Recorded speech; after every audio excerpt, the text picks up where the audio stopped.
Boa noite a todos. Sejam todos muito bem-vindos a essa página da Casa Espírita Joana de Ângeles, aqui em Florianópolis. E é com muita alegria, que estamos aqui para uma conversa, uma reflexão sobre o tema magnífico de hoje, um tema inquietante, muito legal, que é a aliança da ciência com a religião. Mas antes disso, eu vou fazer uma leitura do livro Caminho, Verdade e Vida, tá? E vou fazer a prece inicial, tá certo? A nossa leitura, ela é fundamentada numa passagem de João, no capítulo 3, versículo 12. E João diz assim: se vos tenho falado de coisas terrestres e não me credes, como crereis se vos falar das celestiais? E Emmanuel deu o título, a explicação desse versículo, de coisas terrestres e celestiais, que é exatamente o que nós hoje estaremos abordando. E começa assim: no intercâmbio com o mundo espiritual, é frequente a reclamação de certos estudiosos relativamente à ausência de informações das entidades comunicantes, no que se refere às particularidades alusivas às atividades que se movimentam. Por que não se fazem mais explícitos os desencarnados quanto ao novo gênero de vida e a que foram chamados? Como serão suas cidades, suas casas, seus processos de relações comuns? Por que meio eles se organizam hierarquicamente? Terão governos nos moldes terrestres? Indagam outros assim, relativamente às razões pelas quais os cientistas, libertos do plano físico, não voltam aos antigos centros de pesquisa e realizam, vulgarizando métodos de cura para as chamadas moléstias incuráveis, ou revelando invenções novas que acelerem o progresso mundial. São esses os argumentos apressados da preguiça humana. Se os espíritos comunicantes têm tratado quase que somente do material existente a respeito das próprias criaturas terrenas, num curso metódico de introdução à tarefa mais altas, e ainda não puderam ser integralmente ouvidos, que viria a acontecer se olvidassem compromissos graves, dando-se ao gosto de comentários prematuros. É necessário compreenda o homem que Deus concede os auxílios. Entretanto, cada espírito é obrigado a talhar a própria glória. A grande tarefa do mundo espiritual, em seu mecanismo de relações com os homens encarnados, não é a de trazer conhecimentos sensacionais e extemporâneos, mas a de ensinar os homens a ler os sinais divinos que a vida terrestre contém em si, iluminando-lhes a marcha para a espiritualidade superior. Agora eu convido a todos a nos unirmos em vibrações de paz, de carinho, de afeto, para irmos ao encontro do nosso Criador através da prece, através do pensamento, e rogar a Ele que abençoe esta terra, abençoe os seus filhos queridos, abençoe os profissionais, abençoe as mães e os pais, que com a sua misericórdia acalante as dores e os sofrimentos de todos. Mas que a nossa esperança em Deus e na vida, e em especial na vida futura, nos dará força, coragem para superarmos todas as dificuldades e desafios, porque sempre estaremos com Deus e com Jesus, e com todos aqueles a quem amamos. Que Deus nos proteja e nos ampare, que assim seja. Nossos dois tópicos principais são a ciência e a religião.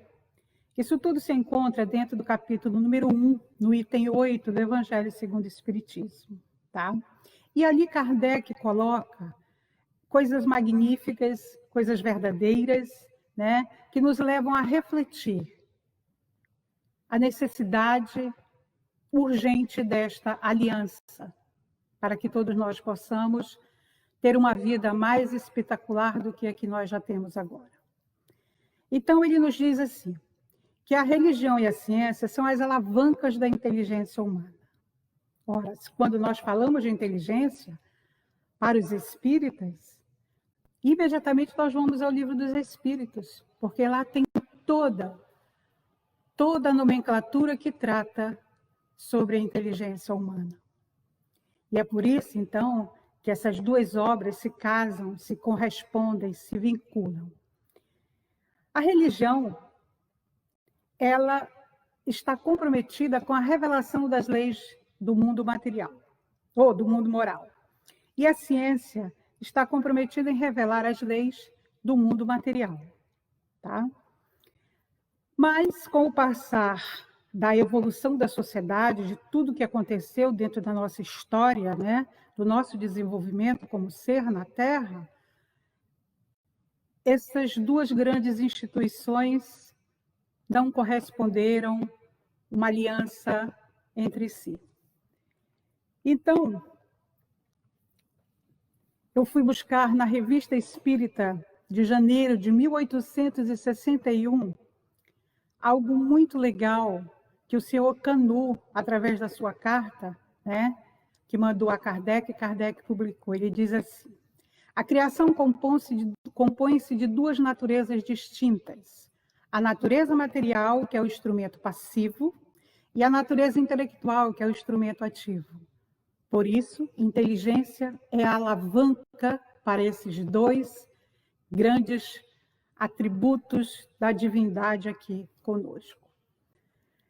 Bom, Kardec nos diz também que há uma certa incompatibilidade, mas ele vai e pontua onde está essa incompatibilidade. Ele diz que está no exclusivismo exacerbado tanto da religião quanto da ciência. Perfeito. Mas também nós podemos acrescentar, para esclarecer também, né, que esse excesso ele é proveniente da vontade do homem, porque é o homem que faz a ciência. E é o homem que processa a religião. Então, a vontade aí é um fator determinante, né? Então, cada um fica vendo aquilo que quer. Aquilo que lhe permite, ele aceita. Aquilo que não é permitido, ele vai contra. E aí tem uma bela frase que corre o mundo há muitos e muitos anos, né, que diz assim: o homem de fé não precisa da ciência e o homem da ciência não precisa da fé. E aí o embate, né, se torna mais vigoroso entre elas. Nós vamos fazer aqui uma breve viagem para a evolução do pensamento científico. Tá? Nós vamos lembrar que na época das cavernas, dos primeiros habitantes, né, que a gente pensa e imagina que ali só tinha grosseria, que só tinha coisas ruins. Não, ali tinha tudo de bom que era necessário ter. Inclusive ciência. Sim, quando eles elaboravam, né, material para caçar, material para colher, material para construir suas primeiras habitações, tá? Material para pensar, já começaram a pensar em algo, pensar na lua, pensar no sol, aquilo era uma produção de ciência. Então, veja bem, não é à toa que desde que o homem está aqui pensando, a ciência vem sendo produzida. E aí a gente continua. Quando nós chegamos na época da Grécia, né, do período pré-socrático, do período socrático, né, de todo aquele manancial de conhecimento, de pensamento sendo colocados dentro da terra e todo mundo comentando, e até hoje todos são estudados, né, que isso é muito maravilhoso, nós não devemos deixar de dar crédito aos gregos na fase inicial dessa formação para começar uma formação de ciência ainda pequena, mas que foi através da lógica, da matemática e do início do pensamento racional do mundo. Como era o mundo? Para que era o mundo? Como foi criado o mundo? Né? O que é que nós estamos fazendo aqui? E isso foi uma contribuição muito grande da Grécia.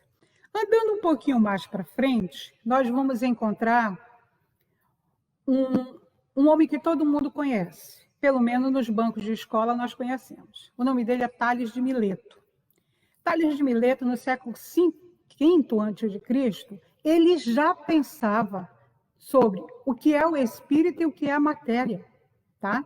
Ele interrogava sobre esses dois elementos, mas, ao mesmo tempo, refutava toda a mitologia grega. Normal, né? Assim como hoje também os nossos cientistas refutam. Né? Também não podemos esquecer o fantástico conhecimento que os egípcios tinham da matemática na construção dos seus grandes prédios, né? Das suas pirâmides e tudo mais. Aquilo é fantástico e continua até hoje. Então, isso tudo é produção de conhecimento. Tá? Essa produção do conhecimento, ela visa o homem, ela visa o mundo que nós vivemos, a Terra, e visa o universo, aquele momento maior, né, que nós sabemos que um dia nós vamos conhecer mais profundamente. Agora ainda não. Então, essa contribuição, essa evolução do pensamento científico é bom porque ela traz um pouco da história que nós já conhecemos, né? Então, não se torna... Então, vamos dizer assim, tão maçante estudar isso, mas e sim ver com os bons olhos que Deus nos dá como criaturas para que nós possamos analisar essa evolução, porque nós estamos nesse processo evolutivo. Quantos de nós estivemos lá atrás? E hoje estamos aqui. Então, isso aqui é o momento. Quando chegamos na Idade Média, a Idade Média tem dois grandes momentos dentro do processo da evolução científica, que são o momento de retenção, que é aquele momento em que a fé que a razão é subjugada pela fé, e o momento de renovação, que é aquele momento em que se constrói escolas, se constrói universidades, e os padres, em essencial, né, os párocos, vão estudar, e aí começa toda uma outra produção fantástica. Também, chegando na Idade Moderna, lá pelo século XV, XVI, XVII, nós vamos encontrar Nicolau Copérnico, vamos encontrar Galileu, que ambos, né, o primeiro iniciou e o Galileu termina, então, com a sua teoria do heliocentrismo. Né? Então, e Galileu foi condenado, o Copérnico também ficou presinho, tá? Não teve movimentação muito grande depois disso, e a gente chega, então, no Isaac Newton, né, com a lei da gravidade. Mas eu trouxe algo aqui muito legal. Calvino, né, o líder protestante da época, ele criou uma teoria chamada teoria da acomodação. E ela é muito legal de a gente escutar e refletir, e pensar nela, ouvir. Ele diz assim, que Deus nas Escrituras, algumas vezes, se acomoda à linguagem humana para que a sua mensagem possa ser entendida. Eu gostei, porque nós, às vezes, né, nos acomodamos para não estudar, para não conhecer, para não produzir. E Deus aqui, na sua própria perfeição, se acomoda dentro das nossas capacidades de entender. Isso é muito fantástico. Né? Então, na evolução do pensamento religioso, nós já vamos encontrar as três grandes revelações, né? Moisés, que é o profeta de Israel, né? Que deu bases à lei divina, através do Decálogo, que uniu aquele povo através das suas próprias leis da sociedade, leis de justiça, né? Porque o trabalho dele foi um trabalho de justiça, elaboração de leis para que a justeza realmente fosse exercida dentro da civilização daquela época. Na segunda revelação, nós temos Jesus, que é a revelação pura do amor, do insuperável amor. E na terceira estamos nós, no Espiritismo. E o Espiritismo é o Consolador. O Espiritismo é a feição do cristianismo redivivo. E isso é maravilhoso, porque ele traz a sublime tarefa da verdade, para que nós possamos nos entender, entendermos o próximo, amarmos o próximo e nos amarmos, e assim podermos amar a Deus. Então, tudo isso é muito divino. E o interessante é que foram necessários 18 séculos, né, para que alguém do porte de Allan Kardec, através da doutrina espírita, fizesse esse questionamento sobre a religião e a ciência. Por que que as duas, que são provenientes do mesmo princípio, têm uma vida antagônica? Não se cheiram, não se conversam. Naquela época era bem pior. Hoje já está bem melhor, né? Hoje a ciência médica já tem trabalhado mais a miúde, mais pertinho, mais ao lado do que se chama espiritualidade. E isso realmente é muito gostoso de se saber.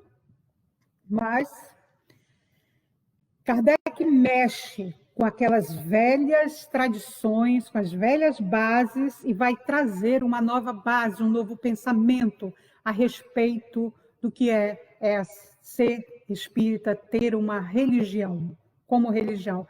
Religião para Kardec é um laço que nos mantém unidos, fortalecidos através do que ele chama de comunhão de pensamentos.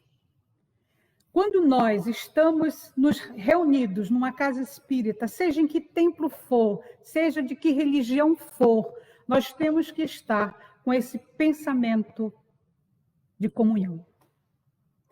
Porque, caso contrário, nós não estaremos no exercício pleno daquilo que Jesus disse para todos nós. Quando 2 ou 3 estiverem reunidos, aí eu estarei. Muitos, mas muitos, né? Às vezes até nós mesmos cometemos essa infração com Jesus quando nós chegamos para trabalhar na casa espírita ou para ir a um outro culto, a convite de amigos, né? Acredito que vocês também sejam chamados para irem a outros cultos.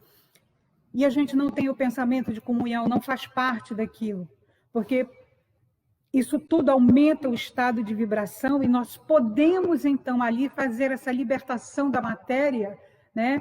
E comungarmos dos ideais do Cristo. E isso realmente é fantástico.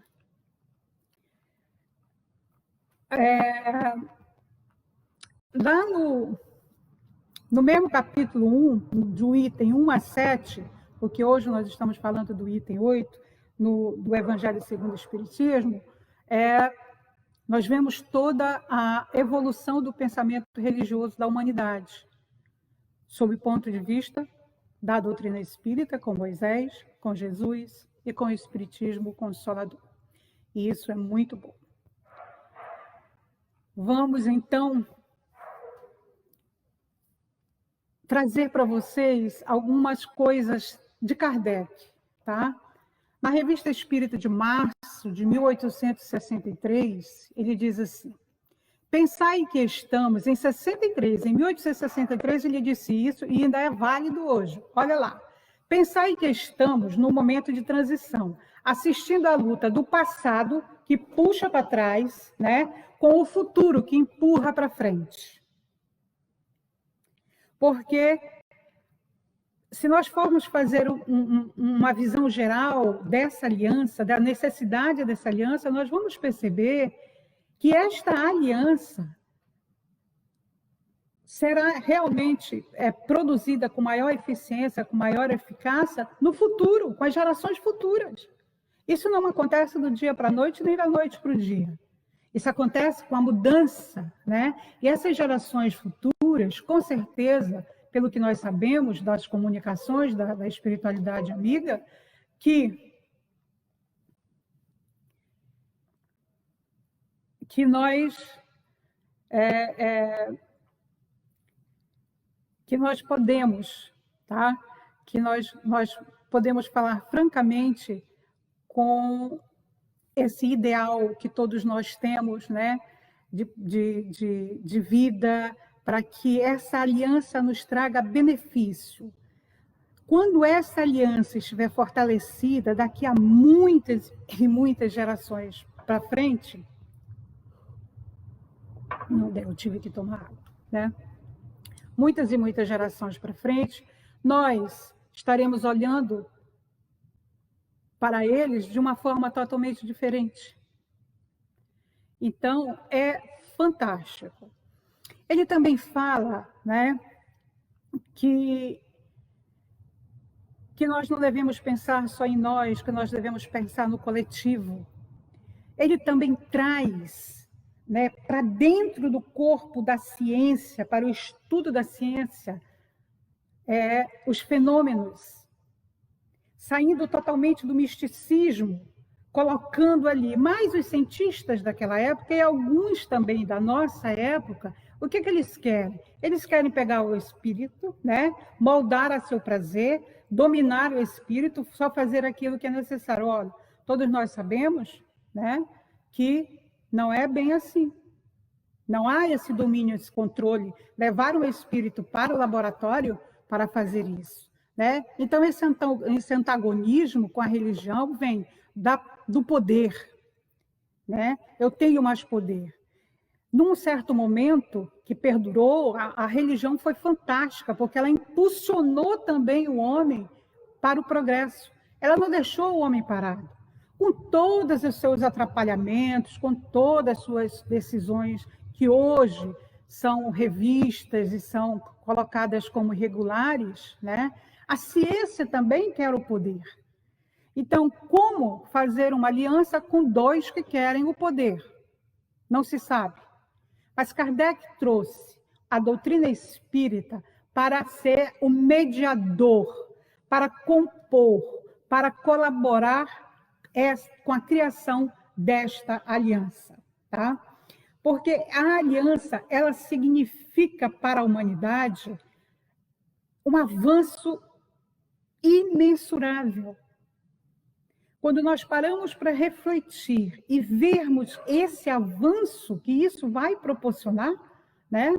Porque a ciência, ela é chamada, né, para constituir estudos da lei da natureza. E nesses estudos, que talvez ela pense que se rebaixa por estar estudando algo que foge da linha da espiritualidade, conforme as religiões colocam, e o espiritismo pensa de maneira diferente, não há um rebaixamento da ciência por isso. Nenhum. Ao contrário, o que eles fazem é revelar as leis naturais, é revelar Deus através das suas produções de conhecimento, dos seus pensamentos, né?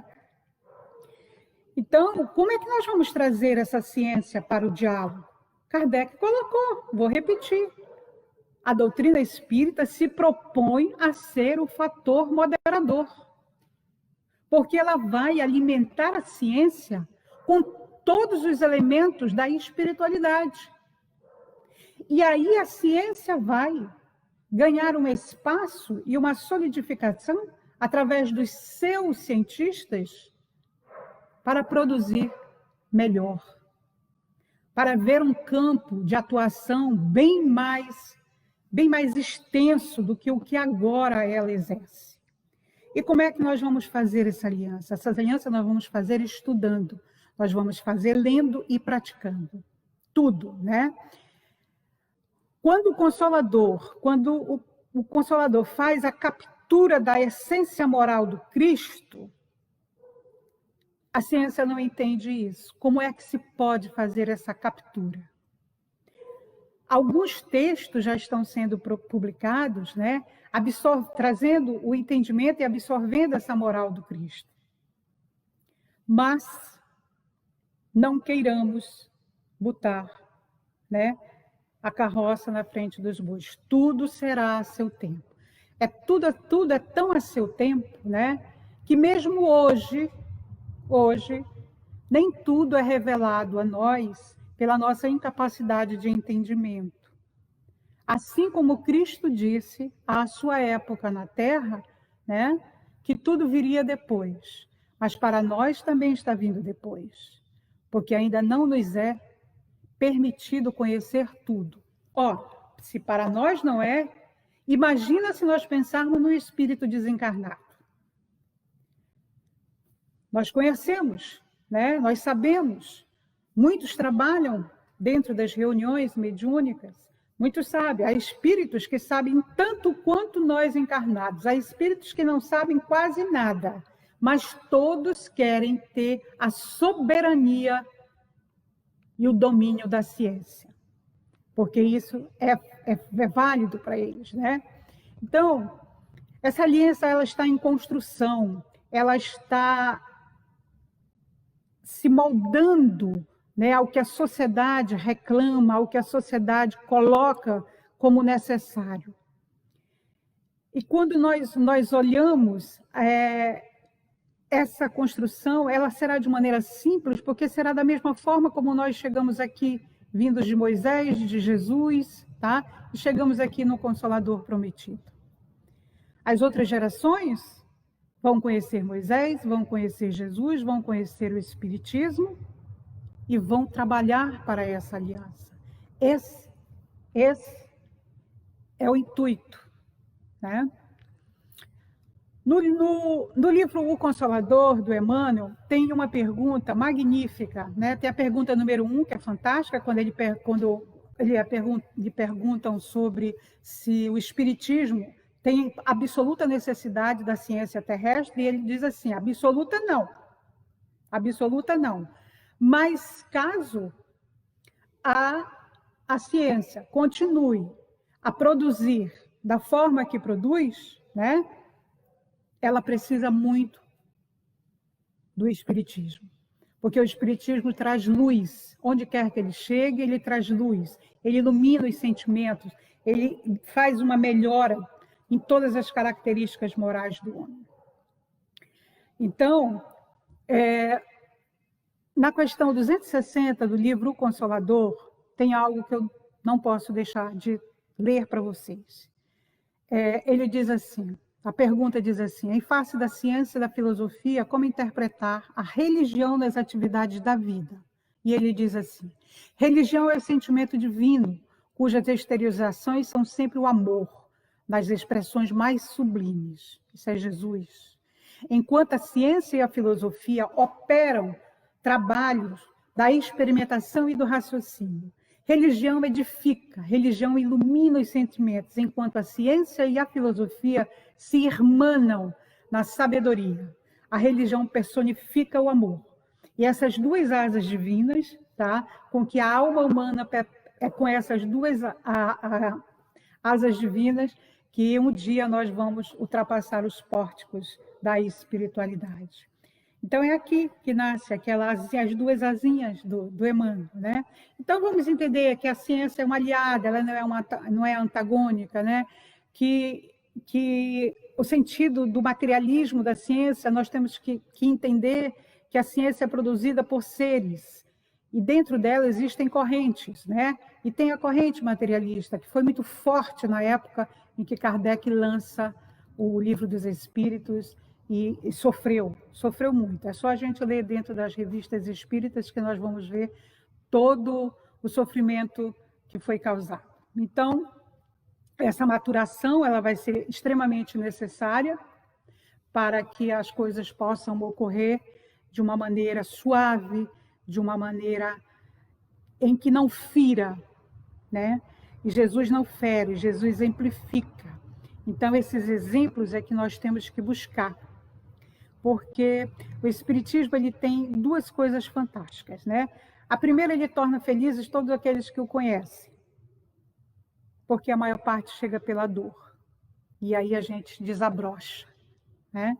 E começa a pensar de maneira diferente, a agir diferente, e a ver o mundo com outros olhos, com cores mais bonitas, com cores suaves, né? A segunda é que o Espiritismo ele não se dobra, ele não se assenta para nenhum homem, nenhum. ele não se subjuga. E isso nós vemos na prática que nós fazemos da nossa doutrina, né?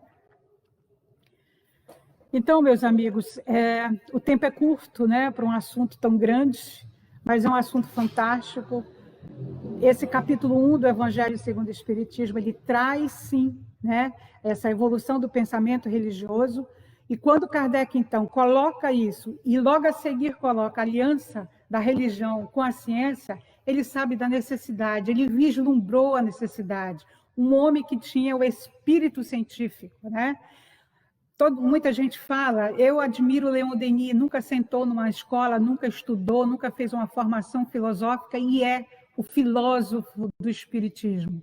Então, isso é que é bonito, a vontade das pessoas tomando forma, tomando corpo, tomando força e levando à frente. Nós temos esse trabalho a realizar e vamos realizar. Não, isso não tem que ficar só dentro dos laboratórios, só dentro das universidades, só dentro dos gabinetes, né? Só dentro dos confessionários, só dentro dos templos religiosos. Não, isso tem que ficar com o homem que faz parte da sociedade e, por isso, ele necessita desse avanço.